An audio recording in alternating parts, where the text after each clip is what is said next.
الحمد لله وكفى وسلام على عباده الذين اصطفى أما بعد فأعوذ بالله من الشيطان الرجيم بسم الله الرحمن الرحيم قل إن صلاتي ونسكي ومحياي ومماتي لله رب العالمين صدق الله العظيم۔ عزیزان محترم، دینی بھائیوں، پردہ نشین خواتین، ماں اور بہنوں، اس وقت یہ مدرسے کا جو پروگرام ہے،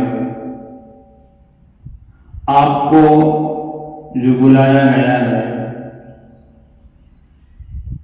آپ نے اس کے بارے میں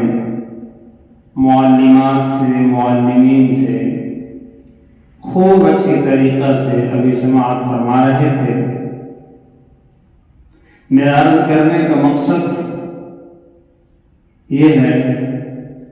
کہ آج امت مسلمہ کے اندر جتنی بے راہ روی پائی جاتی ہے، کبھی کسی زمانے میں اتنی بے راہ روی نہیں پائی گئی تھی۔ آج احکام اسلام کو جس طرح سے پامال کیا جا رہا ہے،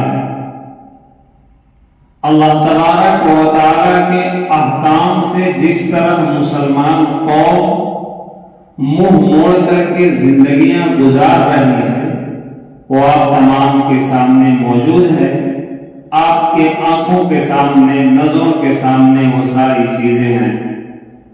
آج امت کا ایک بڑا طبقہ نماز سے دور ہے۔ ہم اور آپ نماز اگر پڑھ لیتے ہیں، لیکن ہمارے گھروں میں مائیں اور بہنیں ہیں، بھائی ہیں، کیا ان کو کبھی نماز کی تعلیم ہم نے اور آپ نے دیا؟ نوجوانوں کی بڑی جماعت ایسی ہے معاشرے کے اندر کہ نماز جیسے عظیم الشان فریضے سے وہ دور ہے، اور حد درجے کی جہالت یہ ہے کہ جس امت کی پہلی آیت نبی اکرم علیہ السلام پر نازل ہوئی، جس کا تعلق اقرا سے تھا، وہ قوم آج پڑھنے میں اتنی پیچھے چلی گئی کہ دین کے موٹی موٹی باتیں بھی اسے یاد نہیں رہی۔